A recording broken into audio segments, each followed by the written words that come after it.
പിതാവിന്റെയും പുത്രന്റെയും പരിശുദ്ധാത്മാവിന്റെയും നാമത്തിൽ ആമേൻ. ആഗമനകാലം അഥവാ കേരളത്തിലൊക്കെ പറയും നോയമ്പ് കാലം ഈ 1-ാം തീയതി ആരംഭിക്കുകയാണ്, ഡിസംബർ 1-ന്. ഈ കാലഘട്ടം ഞാൻ നോക്കുമ്പോൾ കാണുന്ന എന്താണ്? വർഷങ്ങളായി കാത്തിരുന്ന കർത്താവിന്റെ വാഗ്ദാനത്തിന്റെ പൂർത്തീകരണത്തിന്റെ സമയമാണ്.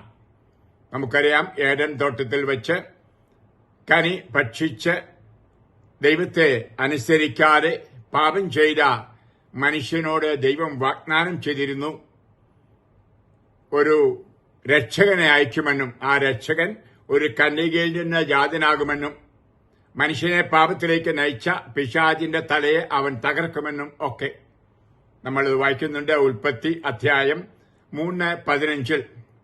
പിന്നീട് അത് ആവർത്തിച്ച് പല പ്രവാചകന്മാരുടെ കർത്താവ് പറഞ്ഞു രക്ഷകനെ അയക്കുമെന്ന്. അപ്പോൾ ആ രക്ഷകനെ കണ്ടെത്തുവാനായിട്ട് മനുഷ്യൻ വളരെ പ്രയത്നങ്ങൾ നടത്തി. നേർച്ചകൾ, കാഴ്ചകൾ, ബലിയർപ്പണങ്ങൾ എന്ന് പറഞ്ഞാൽ മനുഷ്യൻ ശ്രമിക്കുകയായിരുന്നു ദൈവത്തെ കണ്ടുമുട്ടാൻ. കാരണം മനുഷ്യന്റെ ഉള്ളിന്റെ ഉള്ളിൽ ഒരു അഭിവാഞ്ചി എപ്പോഴുമുണ്ട് ദൈവത്തെ കണ്ടുമുട്ടുവാനായിട്ട്. നമ്മൾ അത് വളരെ വ്യക്തമായിട്ട് വായിക്കുന്നുണ്ടല്ലോ. സങ്കീർത്തനം 42 ദൈവമേ, എന്റെ ഹൃദയം അങ്ങയെ തേടുന്നു, എന്റെ ഹൃദയം ദൈവത്തിനായി ദാഹിക്കുന്നു, ജീവിക്കുന്ന ദൈവത്തിനു വേണ്ടി തന്നെ. എപ്പോഴാണ് എനിക്ക് ദൈവസന്നിധിയിലെത്തി അവിടുത്തെ കാണാൻ കഴിയുക? സങ്കീർത്തനം 42:2 വചനമാണത്. അപ്പൊ ഹൃദയത്തിലൊരു ദാഹമാണ്. ആ പർദീസ നഷ്ടപ്പെട്ടപ്പോൾ മുതൽ അന്ന് നഷ്ടപ്പെട്ട ആ ദൈവ സാന്നിധ്യം തിരിച്ചു പിടിക്കാനുള്ള ആഗ്രഹം. നമ്മളിത് പിന്നീട് വായിക്കുന്നുണ്ട് 63-ാം സങ്കീർത്തനത്തിലും. എപ്രകാരം മനുഷ്യന്റെ ഹൃദയത്തിൽ ആ നഷ്ടപ്പെട്ടു പോയ ആ ദൈവ സാന്നിധ്യത്തിനു വേണ്ടിയിട്ടുള്ള ആ അഭിവാഞ്ച അഥവാ ആഗ്രഹം ഏറ്റുപറയുന്നത്, അതിനായിട്ട് ആഗ്രഹിക്കുന്നത് പറയാണ്, ദൈവമേ, അവിടുന്നാണ് എന്റെ ദൈവം, ഞാൻ അങ്ങയെ തേടുന്നു, എന്റെ ആത്മാവ് അങ്ങേക്കായി ദാഹിക്കുന്നു, ഉണങ്ങി വരണ്ട ഭൂമിയെപ്പോലെ എന്റെ ശരീരം അങ്ങയെ കാണാതെ തളരുന്നു. 63-ാം സങ്കീർത്തനത്തിന്റെ 1-ാം വചനം. അപ്പോൾ ഹൃദയവും മനസ്സും ശരീരവും തളരുകയാണ്, ദാഹിക്കുകയാണ്. അതിനുവേണ്ടി പരിശ്രമം മനുഷ്യൻ നടത്തുന്നു. എന്നാൽ സ്വർഗത്തിലിരിക്കുന്ന പിതാവ് കണ്ടു, അതവന് സാധ്യമല്ല. അവന്റെ നേർച്ചയും കാഴ്ചയും ബലിയും മതവും കൊണ്ട് പറ്റില്ല. അതുകൊണ്ടാണ് തന്റെ ഏകജാതനെ അയക്കുവാൻ പിതാവായ ദൈവം തീരുമാനിച്ചത്. അപ്പോൾ ക്രിസ്തീയത എന്ന് പറഞ്ഞാൽ, ബ്രാക്കറ്റിൽ ഞാൻ ക്രിസ്തു മതമെന്ന് പറയില്ല, ക്രിസ്തീയത എന്ന് പറഞ്ഞാൽ മനുഷ്യൻ ദൈവത്തെ അന്വേഷിച്ച് കണ്ടുപിടിക്കുന്നതല്ല, പിന്നെയോ ദൈവം മനുഷ്യനെ അന്വേഷിച്ച് കണ്ടെത്തുന്നതാണ്. മനുഷ്യന്റെ ഉള്ളിലെ ദാഹം കണ്ടുകൊണ്ട്, അവന്റെ അഭിവാഞ്ച കണ്ടുകൊണ്ട്, അവന്റെ ആഗ്രഹം സാധിച്ചു കൊടുക്കുന്ന നിമിഷമാണ്, അഥവാ സാധിച്ചു കൊടുക്കുന്നതാണ് ക്രിസ്തീയത. നമുക്കറിയാം, തേടി വരുന്ന ഒരു ദൈവം, ആകാശത്തിലിരിക്കുന്ന യഹോവയായ ദൈവം തന്റെ ഏകജാതനെ ഒരു മനുഷ്യനായിട്ട് അയക്കുകയാണ്. അതുകൊണ്ടാണ് വചനം മാംസമായി വസിച്ചു. നമ്മൾ വായിക്കുന്നുണ്ടല്ലോ 1 യോഹന്നാൻ 1:14. അപ്പോൾ ആദ്യം മുതലേ പിതാവിനോടുകൂടിയായിരുന്ന വചനം നമ്മൾ ഓരോരുത്തരുടെയും രൂപം, മനുഷ്യന്റെ രൂപം എടുക്കുകയാണ്, നമ്മളെ തേടി വന്ന് കണ്ടുപിടിക്കുവാൻ. നമ്മുടെ എല്ലാ കോലവും, പാപമൊഴിയ എല്ലാ കോലവും, എല്ലാ ഭാവനകളും ഭാവങ്ങളും അവൻ ഏറ്റെടുത്തു. ഒരു പരിപൂർണ മനുഷ്യനായിട്ടാണ് ആ പരിപൂർണ ദൈവം നമ്മളെ അന്വേഷിച്ച് കണ്ടുവരുന്നത്. എന്തിനാണ് വന്നത് എന്ന് വ്യക്തമായി നമ്മൾ വായിക്കുന്നുണ്ട്. ലൂക്കാസ് സുവിശേഷം അധ്യായം 19 വചനം 10. നഷ്ടപ്പെട്ടു പോയതിനെ അന്വേഷിച്ച് കണ്ടെത്ത് രക്ഷിക്കുവാനാണ് മനുഷ്യപുത്രൻ വന്നിരിക്കുന്നത്. ഹല്ലേലൂയ. നമുക്കറിയാം, ആ അധ്യായം മുഴുവൻ അതാ പറയുന്നത്. 19-ാം അധ്യായത്തിന്റെ ആദ്യ ഭാഗം 99 നല്ല ആടുകളെയും മരുഭൂമിയിൽ വിട്ടിട്ട് നഷ്ടപ്പെട്ടു പോയ ഒന്നിന്റെ പിന്നാലെ പോകുന്ന ഒരു ദൈവത്തെയാണ് നമ്മൾ ആ 15-ാം അധ്യായത്തിൽ വായിച്ച് ധ്യാനിക്കുന്നത്. ഇനിയും കിട്ടുമ്പോൾ തോളിലേറ്റി സന്തോഷത്തോടെ അയൽക്കാരെയൊക്കെ വിളിച്ച് ഏറെ സന്തോഷിച്ച് പറയുകയാണ്, നഷ്ടപ്പെട്ടു പോയ ആടിനെ ഞാൻ കണ്ടെത്തിയിരിക്കുന്നു എന്ന്. അപ്പോൾ സന്തോഷത്തിന്റെ ഒരു സമയമാണ് നമ്മൾ കാണുന്നത്. അതിനുശേഷമുള്ള ഒരു ഉപമയുണ്ട്. നാണയം നഷ്ടപ്പെട്ടത് കണ്ടെത്തിയ സ്ത്രീയുടെ സന്തോഷം, അതുപോലെ തന്നെ നമ്മൾ കാണുകയാണ് ധൂർത്തപുത്രന്റെ ഉപമയിലുള്ള സന്തോഷം. അതായത് ദൂരെ വെച്ച് തന്നെ ദൈവം പിതാവ് നോക്കിയിരിക്കാൻ നഷ്ടപ്പെട്ട ആ മകന്റെ ആ വേദനകളും സങ്കടങ്ങളും കണ്ടുകൊണ്ട് അവന്റെ തിരിച്ചുവരവിന് വേണ്ടി. ഇനിയും നമ്മൾ വായിക്കുന്നുണ്ട് 15-ാം അധ്യായം 20 വചനത്തിൽ, ദൂരെ വെച്ചു തന്നെ പിതാവ് അവനെ കണ്ടു. ഹല്ലേലൂയ. പാപത്തിലും അന്ധകാരത്തിലും വിദൂരത്തിലായിരിക്കുന്നവരെ തന്റെ 10,000 സൂര്യനേക്കാൾ പ്രകാശമുള്ള കണ്ടുകൊണ്ട് നോക്കുന്നവനാണ് നമ്മുടെ ദൈവം. ഹല്ലേലൂയ. ഒന്നും അവിടുത്തെ മുമ്പിൽ മറഞ്ഞിരിക്കുകയില്ല. അപ്പോൾ കണ്ടു ഇവന്റെ വരവ്. ഇനിയും അവൻ എന്ത് ചെയ്തു? പിതാവ് അവനെ കണ്ടു, ദൂരെ വെച്ചു തന്നെ അവൻ മനസ്സലിഞ്ഞ് ഓടിച്ചെന്ന് അവനെ കെട്ടിപ്പിടിച്ച് ചുംബിച്ചു. ഇനി അതിനുശേഷം അത് എന്താണ് നമുക്ക് കാണാൻ സാധിക്കുന്നത്? അവനെ കെട്ടിപ്പിടിച്ച ചുംബിക്കുക മാത്രമല്ല, വലിയൊരു വിരുന്നൊരുക്കി, സദ്യ ഒരുക്കി സന്തോഷത്തിന്റെ. അപ്പോൾ നമുക്കറിയാം, അവന്റെ ജ്യേഷ്ഠൻ പിറുപിറുത്തു. ഈ തെമ്മാടി തിരിച്ചു വന്നപ്പോൾ ഇത്രമാത്രം ബഹളം കൂട്ടി സദ്യ ഒരുക്കി സന്തോഷിക്കുന്നതിന് കാരണം, അപ്പോൾ കർത്താവ് ദൈവം പാപികളെ തേടി വന്ന ദൈവം പറയുന്നത് എന്താണ്? ഇപ്പോൾ നമ്മൾ ആനന്ദിക്കുകയും ആഹ്ലാദിക്കുകയും വേണം. എന്തെന്നാൽ നിന്റെ ഈ സഹോദരൻ മൃതനായിരുന്നു, അവനിപ്പോൾ ജീവിക്കുന്നു, നഷ്ടപ്പെട്ടിരുന്നു, ഇപ്പോൾ കണ്ടുകിട്ടിയിരിക്കുന്നു. ഹല്ലേലൂയ. അപ്പോൾ സന്തോഷത്തിന്റെ ഒരു സമയമാണ് ഈ 25 ദിവസം. അതായത് മനുഷ്യൻ തന്റെ ഹൃദയത്തിന്റെ ആഗ്രഹം സാധിച്ചു കിട്ടുന്ന നിമിഷം, പിതാവായ ദൈവം തന്റെ വാഗ്ദാനം നിറവേറ്റുന്ന നിമിഷങ്ങൾ. അപ്പോൾ ഇത് സന്തോഷത്തിന്റെയാണ്. അതുകൊണ്ടാണല്ലോ ഈശോ ആ പുൽക്കൂട്ടി പറഞ്ഞപ്പോൾ തന്നെ മാലാഹ വന്ന് പറയുണ്ടായിരുന്നതാണ്, ഇതാ സകല ജനത്തിനും വേണ്ടിയുള്ള വലിയ സന്തോഷത്തിന്റെ സദ്വാർത്ത ഞാൻ നിങ്ങളെ അറിയിക്കുന്നു. ലൂക്ക 2:10. ഹല്ലേലൂയ. സന്തോഷത്തിന്റെ സദ്വാർത്തയാണ് നിശ്ചയമായിട്ടും ഈ ആഗമന കാലത്ത് അത് നമ്മൾ അനുഭവിക്കേണ്ടത്. നമുക്കറിയാം, നമുക്ക് മണവാളൻ നഷ്ടപ്പെട്ടിരുന്നു. വേറൊരു ഭാഷയിൽ പറഞ്ഞാൽ ആ മണവാളനെ കണ്ടെത്തുന്ന നിമിഷം ആണ് ഈ നോയമ്പ് കാലം എന്ന് ഞാൻ നിങ്ങളോട് പറയും. ഈ നോയമ്പ് എന്ന വാക്ക് നമ്മൾ കേരളത്തിലേ ഉപയോഗിക്കാറുള്ളൂ. ലോകമാസകലം ഇതിനെ ആഗമനകാലം, കർത്താവിനെ കണ്ടുമുട്ടുന്ന കാലം, സന്തോഷത്തിന്റെ കാലമാണ്. ഉപവാസത്തിന്റെയും പ്രാർത്ഥനയുടെയും മുഖം വാടി നോയമ്പ് എടുത്തിരിക്കുന്ന ഒരവസരമല്ല. പിന്നെയോ അനുദപിച്ച് ഈശോയെ കണ്ടുമുട്ടുന്ന ആ നിമിഷവും ആ സന്തോഷത്തിന്റെ നിമിഷവുമാണ്. ഇത് ദീർഘമായിട്ട് പറയുന്നില്ല എങ്കിലും അത് പറയുകയാണ്. മണവാളൻ കൂടെയുള്ളപ്പോൾ മണവറത്തോഴർക്ക് ഉപവസിക്കാൻ കഴിയുമോ? മണവാളൻ കൂടെ ഉള്ളിടത്തോളം കാലം അവർക്ക് ഉപവസിക്കാനാവില്ല. മണവാളൻ അവരിൽ നിന്ന് അകറ്റപ്പെടുന്ന കാലം വരും, അന്ന് അവർ ഉപവസിക്കും.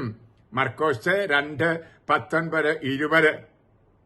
അപ്പോൾ എനിക്ക് തോന്നുന്നത് ഈ ദിവസങ്ങളൊക്കെ ഉപവാസത്തെക്കാൾ അധികം കർത്താവിനെ കണ്ടുമുട്ടി സന്തോഷിക്കേണ്ട നിമിഷങ്ങൾ ആണ് എന്നാണ്. അതെ, നമുക്കറിയാൻ സാധിക്കും, ഈ കർത്താവിന്റെ വരവിനായിട്ട് ഒരുങ്ങുവാനായിട്ട് കർത്താവ് അവസാനമായിട്ട് അയച്ചത് ആരെയാണ് നമുക്കറിയാം. സ്നാപക യോഹന്നാൻ മാത്മാനായാണ്. അവൻ വിളിച്ചു പറഞ്ഞത് എന്തായിരുന്നു എന്ന് നമുക്കറിയാം. വഴികൾ നേരെയാക്കിക്കൊണ്ട് എപ്രകാരം അവനെ സ്വീകരിക്കണം എന്ന് വളരെ വ്യക്തമായിട്ട് അത് പറയുകയാണ്. അവന്റെ പാത നേരെയാക്കുവിൻ, താഴ്വരകൾ നികത്തപ്പെടും, കുന്നും മലയും നിരത്തപ്പെടും, വളഞ്ഞ വഴികൾ നേരെയാക്കും, പരുവരുത്തവ മൃദുവാക്കപ്പെടും, സകല മനുഷ്യരും ദൈവത്തിന്റെ രക്ഷ കാണുകയും ചെയ്യും. ഹല്ലേലൂയ. ലൂക്ക 3:5 മുതൽ വചനങ്ങൾ ആണ് ഞാൻ പറഞ്ഞത്. അപ്പോൾ നമ്മൾ നേരെയാക്കണം, വഴികളൊക്കെ വളഞ്ഞു കിടക്കുന്നതൊക്കെ നേരെയാക്കണം, പരുവരുത്തതൊക്കെ മിനുസപ്പെടുത്തണം. മാത്രമല്ല, നമ്മൾ ഈ വളഞ്ഞ് പൊളഞ്ഞ് എല്ലാത്തരം തിന്മകളിലും ഇരിക്കുന്നതൊക്കെ മാറ്റണമെന്ന് പറഞ്ഞാൽ ഒറ്റ വാക്കിൽ അനുദപിക്കുക. ഹല്ലേലൂയ. അപ്പോൾ ഈ നോയമ്പുകാലം അനുദപിച്ചുകൊണ്ട് ഒരു പുതുജീവൻ പ്രാപിച്ചുകൊണ്ട് കർത്താവിനെ കണ്ടുമുട്ടുന്ന നിമിഷം ആണ്. വേറെ ഭാഷയിൽ പറഞ്ഞാൽ ഒരു മാനസാന്തരത്തിന്റെ അവസരം ആയിരിക്കണം. യേശുവിനെ കണ്ടുമുട്ടലിന്റെ അവസരം. അത് നമ്മുടെ എഫർട്ട് കൊണ്ടല്ല. പിന്നെ കർത്താവ് ഇതാ വരുന്നു. നമ്മൾ വായിക്കുന്ന വെളിപാട് പുസ്തകത്തിലെ 3:20 പറയുന്ന പോലെ വാതിൽക്കൽ വന്ന് മുട്ടുന്നു. ഈ മുട്ട കേൾക്കണം, തുറന്നു കൊടുക്കണം. അപ്പോൾ അവൻ കൂടെ വന്ന് ഭക്ഷണത്തിൽ ഇരിക്കും. ഹല്ലേലൂയ. അപ്പോൾ ഈ നോയമ്പ് കാലം എന്ന് പറയുന്നു, ഇവിടെ ആഗമന കാലം എന്ന് പറയുന്ന കാലം നമ്മൾ ആഘോഷിക്കുന്നു മനോഹരമായിട്ട്. എങ്ങനെ? ആ യേശുവിനെ കണ്ടുമുട്ടിക്കൊണ്ട് നല്ല കുമ്പസാരം നടത്തുന്നുള്ള ആ സന്തോഷം, ആ യേശുവിന്റെ ശരീരവും രക്തവും ശുദ്ധമായ മനസ്സിൽ സ്വീകരിക്കുമ്പോൾ കണ്ടുമുട്ടലാണ് അപ്പോഴുള്ള സന്തോഷം. അങ്ങനെ ഒരു സൽജീവിതത്തിന്റെ അനുഭവമായിരിക്കണം എന്നെനിക്ക് തോന്നുന്നു. ഈ ദിവസങ്ങളൊക്കെ കുറെ കള്ളു കുടിക്കാതിരുന്നുകൊണ്ടോ, പുക വലിക്കാതിരുന്നതുകൊണ്ടോ, ആഹാരം കഴിക്കാതിരുന്നതുകൊണ്ടോ ഈ സന്തോഷം കിട്ടില്ല. ഏറ്റവും വലിയ ആനന്ദം എന്താണ്? കർത്താവിനെ കണ്ടുമുട്ടുമ്പോൾ. കർത്താവിൽ സന്തോഷിക്കുവിൻ. അതെ, ഞാൻ നിങ്ങളോട് പറയുന്നു, അവനിൽ സന്തോഷിക്കുവിൻ. നമുക്കറിയാവുന്ന വചനമാണ് ഫിലിപ്പിയർ 4:4. അപ്പോൾ ഈ മണവാളനെ കണ്ടെത്തുന്ന നിമിഷമായിരിക്കട്ടെ എന്ന് പറഞ്ഞാൽ അവന്റെ ശിഷ്യത്വത്തിൽ അവനെ കണ്ടുമുട്ടിക്കൊണ്ട് അവനോടൊത്ത് സന്തോഷപൂർവ്വം നമ്മൾ കർത്താവിന്റെ ആ കല്യാണ വിരുന്ന് അനുഭവിക്കുന്ന നിമിഷങ്ങൾ. ഇനി നമുക്കറിയാം, യേശുവിനെ കണ്ടുമുട്ടുന്ന ആ സമയത്ത് എന്താണ് സംഭവിക്കേണ്ടത്? ആഹാരം കഴിക്കാതിരിക്കുകയോ മുഖം മ്ലാനമാക്കുകയോ അല്ല. പിന്നെ എന്താണ്? എന്തവന് കൊടുക്കാൻ കഴിയും? നമുക്കറിയാൻ സാധിക്കും, യേശുവിനെ കണ്ടുമുട്ടാൻ വിദൂരത്തിൽ നിന്ന് രാജാക്കന്മാർ വന്ന കഥ. ഈ 3 രാജാക്കന്മാരോ 7 രാജാക്കന്മാരോ ആ പൗരസ്ത്യ ദേശത്തു നിന്ന് വന്നു. അവർ കുന്തിരിക്കവും മീറായും സ്വർണവും ഒക്കെ അട്ടു വന്നു. എന്ന് പറഞ്ഞാൽ എന്ത് കൊടുക്കണം രക്ഷകന്? കാരണം രക്ഷകൻ വന്നത് ഒന്നും കൊണ്ടല്ല, സ്വർണം കൊണ്ടല്ല, വെള്ളി കൊണ്ടല്ല, സ്വത്ത് കൊണ്ടല്ല. ഉടുതുണിയില്ലാതെ ഒരു പുൽക്കൂട്ടി പറന്നു കിടക്കുന്നു എന്ന് പറഞ്ഞാൽ പാപികളുടെ കൂടെ, അല്ലെങ്കിൽ പാവങ്ങളുടെ കൂടെ, പാർശ്വവൽക്കരിക്കപ്പെട്ടവരുടെ കൂടെ നടന്ന് വചനം കൊടുത്ത് രക്ഷിക്കുന്ന ഒരു കർത്താവ്. അവൻ എന്തുടുക്കാൻ കൊടുക്കും? എന്തു ഭക്ഷിക്കാൻ കൊടുക്കും? അത് ഏത് ഭവനത്തിൽ കയറ്റി താമസിപ്പിക്കും? ഇതൊക്കെയാണ് ഈ ദിവസങ്ങളിൽ നമ്മൾ അത് ചിന്തിക്കേണ്ടത്. എങ്ങനെയാണ് യേശുവിനെ കണ്ടുമുട്ടുന്നു? കർത്താവ് പറഞ്ഞു, പാവങ്ങൾക്ക് കൊടുക്കുന്ന എല്ലാം എനിക്ക് തന്നെയാണ് തന്നത്. മത്തായി എഴുതിയ സുവിശേഷം 25:40 നിങ്ങൾക്കെല്ലാം അറിയാം. യഥാർത്ഥ ഒരു ക്രിസ്മസ് ആഘോഷിക്കുന്ന ഒരു വ്യക്തിയെ നമുക്ക് കാണാൻ സാധിക്കും. ലൂക്ക എഴുതിയ സുവിശേഷത്തിന്റെ 19-ാം അധ്യായത്തിൽ ആ സക്കേവൂസ്. നമുക്കറിയാം, അവന്റെയും ഹൃദയത്തിന്റെ ആഴത്തിൽ ഒരാശയുണ്ടായിരുന്നു. കാരണം അവൻ ചുങ്കുമൊക്കെ പിരിക്കുമ്പം കളിപ്പിക്കുമായിരുന്നു. വഴികളൊക്കെ നേരെയല്ലായിരുന്നു. വളഞ്ഞ മാർഗങ്ങളിൽ പണമുണ്ടാക്കി, സ്വത്തുണ്ടാക്കി. എന്നാലും അവന്റെ ഉള്ളിൽ ഒരു ആഗ്രഹമുണ്ടായിരുന്നു. എല്ലാ മനുഷ്യന്റെയും ഉള്ളിലുള്ളതുപോലെ എനിക്ക് ദൈവത്തെ കാണണം. അവൻ അതിനുവേണ്ടി സഹനങ്ങൾ സഹിക്കുകയാണ്. ആ സിക്കമൂർ മരം നമുക്കറിയാം, വലിയ വണ്ണമുള്ള ആഞ്ഞിലി വൃക്ഷം പോലെ, ആലുവൃക്ഷം പോലെ. ആ ഉദ്യോഗസ്ഥനായ മനുഷ്യൻ, മുണ്ടനായ മനുഷ്യൻ ഒന്ന് കയറിയ ഒന്നും ആലോചിച്ച് എന്ത് വിഷമിച്ച് കാണും. ബുദ്ധിമുട്ടിയാണ് കയറുന്നത്. കയറി ഇലകൾക്കരയിൽ മിക്കവാറും മറഞ്ഞിരുന്നു. എന്താണെന്നറിയാമോ? ആരും കാണാതിരിക്കാൻ വല്ലവരും കണ്ട അവർ കയറി, ഉദ്യോഗസ്ഥൻ കയറി മരത്തിലിരിക്കുന്ന എന്താ പൂത്ത അല്ലേ? അതുകൊണ്ട് ആരെയും കാണാതെ മിക്കവാറും മറഞ്ഞിരുന്നു. എന്നാൽ കർത്താവിനുമേൽ മറിഞ്ഞിരിക്കാൻ ആർക്കും സാധ്യമല്ല. അവന് ആ ധൂർത്തപുത്രനെ കണ്ട പോലെ ആ ഇലകൾക്കിടയിലൂടെ ആ 10,000 മടങ്ങ് പ്രകാശമുള്ള കണ്ണുകൊണ്ട് ആ ഒരു നോട്ടം രക്ഷകൻ നോക്കുകയാണ്. എന്നിട്ട് വിളിച്ചു, സക്കേവൂസ് താഴേക്ക് ഇറങ്ങി വരിക. അവൻ ഇറങ്ങി വന്ന് കാണില്ല, എടുത്തു ചാടിക്കാണും. കാരണം പതുക്കെ പതുക്കെ ഇറങ്ങി വന്ന കർത്താവ് കടന്നു പോകും. ഹല്ലേലൂയ. അപ്പൊ കർത്താവിനെ കണ്ടുമുട്ടാൻ നാളെ എന്ന് നമ്മൾ അമാന്തിക്കരുത്. ഇപ്പോൾ തന്നെ കണ്ടുമുട്ടണം. ഇതായിരിക്കണം ഒരു ക്രിസ്ത്യാനിയുടെ മനസ്സിൽ, അഥവാ ക്രിസ്തുവിനെ അന്വേഷിക്കുന്ന മനസ്സിൽ ഉണ്ടായിരിക്കേണ്ടത്. എനിക്ക് യേശുവിനെ കണ്ടുമുട്ടണം. ഇത് അവൻ ഇവിടെ ഉണ്ട്, എന്റെ സമീപത്തുണ്ട്. അവനെ കണ്ടുമുട്ടണം. ഇനി അവിടെ വെച്ച് അവൻ പറഞ്ഞതാണ് ഏറ്റവും നമ്മൾക്ക് ഹൃദ്യമായിട്ടുള്ളത്. ഞാൻ എന്റെ സമ്പത്തിന്റെ പകുതി പാവങ്ങൾക്ക് കൊടുക്കുന്നു. ഹല്ലേലൂയ. യേശുവിനെ കണ്ടപ്പോഴേ അവന് മനസ്സിലായി, യേശുവിന് കൊടുക്കാന്ന് പറഞ്ഞാൽ യേശുവിന്റെ കൈക്കൊണ്ട പണച്ചാക്ക് കൊടുക്കുന്നതല്ല, പാവങ്ങൾക്ക്, ഇല്ലാത്തവർക്ക് കൊടുക്കുന്നത് യേശുവിന് കൊടുക്കുന്നത് തന്നെയാണ് എന്ന് പരിശുദ്ധാത്മാവായിരിക്കാണ് പ്രേരിപ്പിച്ചത്. അതുകൊണ്ടാണ് അവന്റെ മാനസാന്തരത്തിന്റെ ആദ്യ ഭാഗം അതാണ്, പകുതി പാവങ്ങൾക്ക്. ആരെയെങ്കിലും വഞ്ചിച്ചെടുത്തിട്ടുണ്ടെങ്കിൽ 4 ഇരട്ടി കൊടുക്കുക, ഉത്തരിപ്പ് കടമൊക്കെ വീട്ടുക. അപ്പോഴാണ് യേശു പറഞ്ഞത്, ഈ ഭവനത്തിന് രക്ഷ കൈവന്നിരിക്കുന്നു. അതിനുശേഷം അവന്റെ ഭവനത്തിൽ ചെല്ലുന്നു, ഉണ്ണുന്നു, അവരുമായി ഒന്നായിത്തീരുന്നു. ഹല്ലേലൂയ. ഇതാണ് യഥാർത്ഥ ഈ ആഗമന കാലത്ത് സംഭവിക്കേണ്ടത്. ഹൃദയം കർത്താവിനായിട്ട് തുറന്നു കൊടുക്കുക, ആ മണവാളനായിട്ട് ഹൃദയം തുറന്നു കൊടുക്കുക. അപ്പോൾ നമ്മൾ ഒരു പക്ഷെങ്കിൽ ആഡംബരത്തിന് വേണ്ടി, സൗന്ദര്യത്തിന് വേണ്ടി, ലൗകിക സന്തോഷങ്ങൾക്ക് വേണ്ടിയിട്ട് ഒക്കെ അത് ഉപയോഗിക്കുന്ന പണം അല്ലെങ്കിൽ അതൊക്കെ പാവങ്ങൾക്ക് കൊടുക്കുക. ഒത്തിരി നക്ഷത്രങ്ങൾ കെട്ടിത്തൂക്കിയിട്ടുകൊണ്ടോ, വലിയ വില കൂടിയ പുൽക്കൂടുണ്ടാക്കിയിട്ടുകൊണ്ടോ, അല്ലെങ്കിൽ അതൊക്കെ അലങ്കരിച്ച് വെടികെട്ട് നടത്തിക്കൊണ്ടൊന്നും കർത്താവ് പ്രസാദിക്കുകയോ വരിയില്ല. അങ്ങനെയുള്ളവര് ആ ഒരു മതത്തിന്റെ ആചാരം നടത്തുന്നു കർത്താവിനെ കണ്ടുമുട്ടാൻ. ആ മതത്തിന്റെ ആചാരത്തിലൂടെയല്ല കർത്താവ് കടന്നു വരുന്നത്. പിന്നെയോ മനുഷ്യ ഹൃദയങ്ങളെ തേടി അവൻ വരികയാണ്. ഇവിടെയാണ് അത് ഒരു പക്ഷേ മദ്യപാനം നിർത്തിയേക്കാം, പുകവലി നിർത്തിയേക്കാം. 25 ദിവസമോ 40 ദിവസമോ ഒന്നും അല്ല, പിന്നെ ആജീവനാന്തം. എന്തുകൊണ്ട്? എനിക്ക് വലിയ സന്തോഷം കർത്താവിനെ കണ്ടുമുട്ടിയതിലുണ്ട്. ഹല്ലേലൂയ. അതുകൊണ്ട് ഞാൻ പുകവലിക്കാൻ, കള്ളു കുടിക്കാൻ, ആഡംബരത്തിന് കൂട്ടുകാർ കൂടി ദുർവ്യയം ചെയ്യുന്നത് എല്ലാം ശേഖരിച്ച് ഞാൻ പാവങ്ങളിൽ യേശുവിനെ കണ്ട് യേശുവിന് കൊടുക്കും. ഇതായിരിക്കട്ടെ നമ്മുടെ ആഗമന കാലത്തെ ചിന്താഗതികൾ. ഇത് ഞാൻ വളരെയധികം കാണുന്നുണ്ട്. വിദേശ രാജ്യങ്ങളിലൊക്കെ ചുറ്റി നടക്കുന്ന ഒരാളാണ്, നിങ്ങൾക്കറിയാമല്ലോ. ഈ കാലഘട്ടങ്ങളിൽ കുട്ടികളാണെങ്കിൽ അവിടെ ഐസ്ക്രീം വേണ്ട എന്ന് വയ്ക്കും, അല്ലെങ്കിൽ മുട്ടായി മേടിക്കുന്നത്, ആ വിനോദത്തിന് പോകുന്നൊക്കെ നിർത്തിവെക്കും. എന്നിട്ട് അവരെന്ത് ചെയ്യും? പഴയ വസ്ത്രങ്ങളൊക്കെ വഴി കൊണ്ട് വെച്ച് വിൽക്കും. എന്നിട്ട് ആ പൈസ എല്ലാം കൂടെ കളക്ട് ചെയ്തിട്ട് പാവങ്ങൾക്കായിട്ട് പാവപ്പെട്ട രാജ്യങ്ങളിലേക്ക് അയച്ചു കൊടുക്കും. പണ്ടൊക്കെ ഇന്ത്യക്ക് അയക്കുമായിരുന്നു. ഇപ്പോൾ ഇന്ത്യ ഒരു പാവപ്പെട്ട രാജ്യമായിട്ട് ആരും കരുതുന്നില്ല. കാരണം ബോംബും അണുബോംബും പീരങ്കിയൊക്കെ ഉള്ള വലിയ രാജ്യമാണ്. അപ്പോൾ അങ്ങനെ പാവങ്ങളെ കണ്ട് അവർക്ക് കൊടുക്കുക എന്നുള്ളതാണ് കാണാൻ സാധിക്കും. ഈ ആഗമന കാലത്ത് സ്കൂളിലെ കുട്ടികൾ, യുവാക്കന്മാർ, യുവതികളൊക്കെ വീടുതോറും കയറും തണ്ടാനായിട്ട് യേശുവിന്റെ നാമത്തിൽ. എന്തിന്? മിഷനെ സഹായിക്കാൻ, അല്ലെങ്കിൽ പാവപ്പെട്ടവരെ സഹായിക്കുവാനായി. പ്രിയപ്പെട്ടവരെ, ഇതൊക്കെ നാമും ചെയ്യേണ്ട ഒന്നാണ്. നമ്മളൊക്കെ ഉപവസിക്കുമ്പോൾ പലപ്പോഴും നമുക്ക് ഇച്ചിരി ലാഭമുണ്ടല്ലോ എന്ന്. മാത്രമല്ല, തടിയൊന്ന് കുറഞ്ഞു കിട്ടിയാൽ രോഗങ്ങളും കുറഞ്ഞു കിട്ടും. അതിനുവേണ്ടിയാണ് ഉപവസിക്കുന്നത് പലപ്പോഴും. അതല്ല ഉപവാസത്തിന്റെ അർത്ഥം തന്നെ. കൂടുതൽ സ്നേഹിക്കുവാൻ, കൂടുതൽ സ്നേഹവും സ്നേഹത്തിന്റെ പ്രവർത്തനവും ചെയ്യുവാനായിട്ടായിരിക്കട്ടെ പ്രിയപ്പെട്ടവരെ. അതുകൊണ്ട് ഈ നാളുകൾ സന്തോഷത്തിന്റെ നാളുകൾ ആയിരിക്കട്ടെ. നമുക്ക് അങ്ങനെ പാവങ്ങളെ സഹായിച്ച് പാവങ്ങളിൽ രക്ഷകനെ കണ്ടുമുട്ടിക്കൊണ്ട് നമുക്ക് ക്രിസ്മസ് ആഘോഷിക്കാം.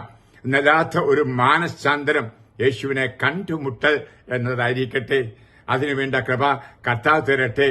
അങ്ങനെ ഈ 25 ദിവസങ്ങൾ ഏറെ പ്രാർത്ഥിക്കുന്നു, അതുപോലെ ഏറെ ഉപവസിക്കുന്നുണ്ടായിരിക്കാം. ഉപവസിക്കുകയായിരിക്കട്ടെ എന്ന് പറഞ്ഞാൽ കർത്താവിനോടുകൂടെ വസിക്കുക. ഉപവാസം എന്ന് പറഞ്ഞാൽ തിന്നാതിരിക്കുന്നതല്ല. ഉപവസിക്കുക, കൂടെ വസിക്കുക, യേശുവിനോട് ചേർന്നിരിക്കുക, കൂടുതൽ പ്രാർത്ഥിച്ചുകൊണ്ട് യേശുവിനോട് ചേർന്നിരിക്കുക. യേശുവിനോട് ചേരുക എന്ന് പറഞ്ഞാൽ മനുഷ്യനോടും ചേർന്നിരിക്കുക, മനുഷ്യന്റെ കൂട്ടായ്മയിലും ആയിരിക്കുക. ഇപ്രകാരം ഉള്ള ഒരു ആഗമനകാലം നിങ്ങൾക്കുണ്ടായിരിക്കട്ടെ എന്ന് ഞാൻ ആഗ്രഹിച്ച് പ്രാർത്ഥിക്കുകയാണ്. കർത്താവ് യോഹന്നാൻ മാപ്താനായിലൂടെ പറഞ്ഞതുപോലെ 2 ഉടുപ്പുള്ളവൻ ഇല്ലാത്തവന് കൊടുക്കട്ടെ. ആഹാര സാധനങ്ങളും അങ്ങനെ തന്നെ.